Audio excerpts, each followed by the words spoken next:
nabadgelyo saaxiibayaal kuna soo dhawaada wararka caalamka iyo Soomaalida qodobada ugu waaweyn ee warkayaga caawaad ku daawan doontaan waxaa kamid ah wararkii ugu dambeeyay saameynta qaraxyadii ka dhacay magaalada Muqdisho iyo qasaaraha oo marba marka ka dambaysa sii kordhaya isbitaalada magaalada Muqdisho ay buux dhaafiyeen dhaawacyada iyo meedadka wali laga helay goobihii qaraxyada ay gilgileen ee Soobe halkaas oo markaasi shacab weyne aad u fara badan iyo mas'uuliyiin ka tirsan dowladda federaalka ee Soomaaliya wali ay ka baadigoobayaan haraadiga meedadka qaraxyadii shalay gelinkii dambe ka dhacay magaalada Muqdisho caasimadda wadanka Soomaaliya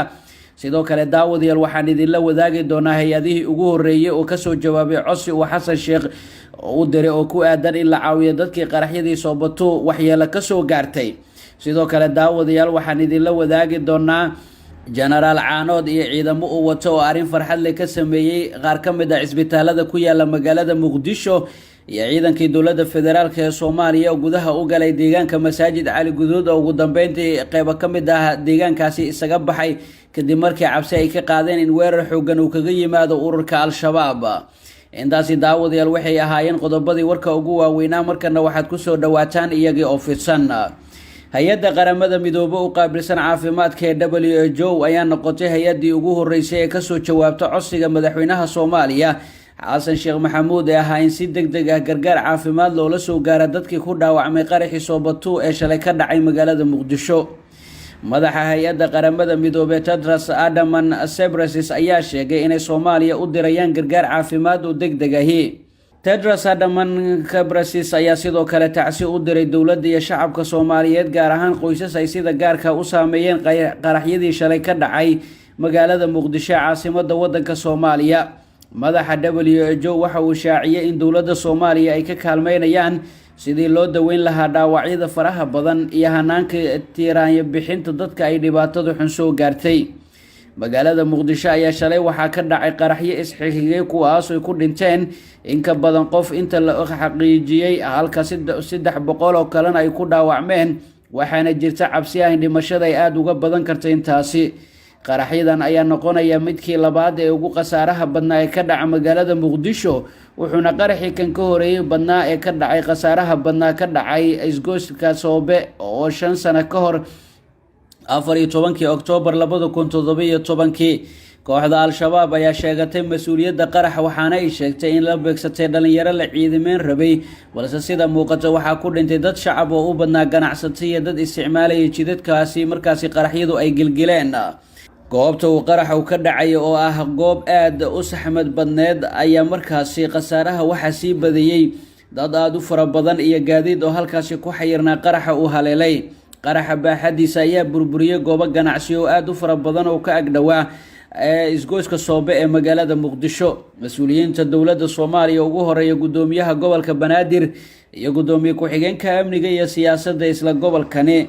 Cali Yare iyo waliba shacab aad u fara badan ayaa isbitaalada ku wareegaya kuwaas oo markaasi caawinaya dhaawacyada dadka waxyeelada ay ka soo gaartay qaraxyadii gilgilay magaalada Muqdisho Cali Yare ayaa dhiig shubaya walaalkii oo dhintay ayuu soo duugay gacanna waxa uu ugu gargaaraya dadka dhibaatada ay soo gaartay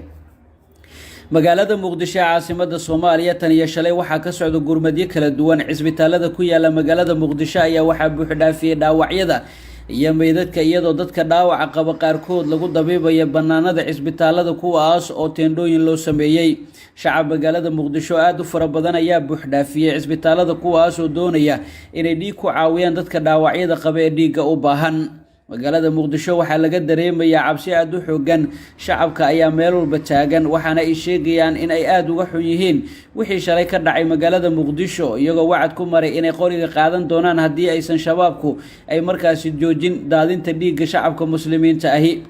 geeska kalena cutubyo ka tirsan ciidanka xoogga dalka ayaa gaaray isbitaalka Digfaar ee magaalada Muqdisho si ay dhiigooda u bixiyaan isla markaana ugu caawiyaan shacabka Soomaaliyeed ee ku dhaawacmay qaraxyadii shalay kooxaha qawaariijta ay la beegsadeen dadka shacabka ahi ciidamadan ayaa waxa ay sheegeen in dhiigooda iyo xoogooda intuba ay ku caawin doonaan ummadda Soomaaliyeed ay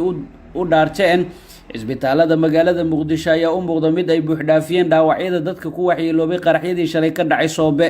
Al-Shabaab ayaa la kulmay caro ay markaasi u qaadeen shacabka kadib markii ay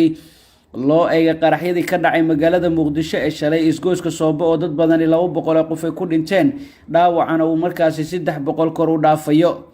dadka ayaa dhiigag shubaya, ciidamada ayaa isbitaalada booqanaya kuwaasoo doonaya inay dhiig u shubaan dadka walaalahooda ee dhaawacyada culus qaba. dowladda federaalk ee Soomaaliya ugu horeeya madaxweynaha Jamhuuriyadda Federaalk oo goobta qaraxyadu ay ka dhaceen tagay ayaa shacabka Soomaaliyeed iyo ganacsatadaba ugu baaqay in la joojiyo lacagaha baadda ee la siinayo ururka Al-Shabaab, sidaasi si la mid ahna laga qayb qaato dagaalada kacdoonka ka socda guud ahaan dalka Soomaaliya.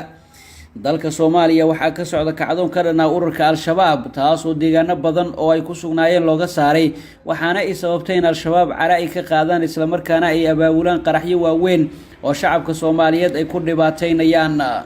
shacabka Soomaaliyeed ayaa markaasi gartay dhibaatada iyo gumaadka ay ku hayaan shacabka Soomaaliyeed, waxaana ay garteen ama ay garowsadeen inay iska dulqaadaan xoogagan markaasi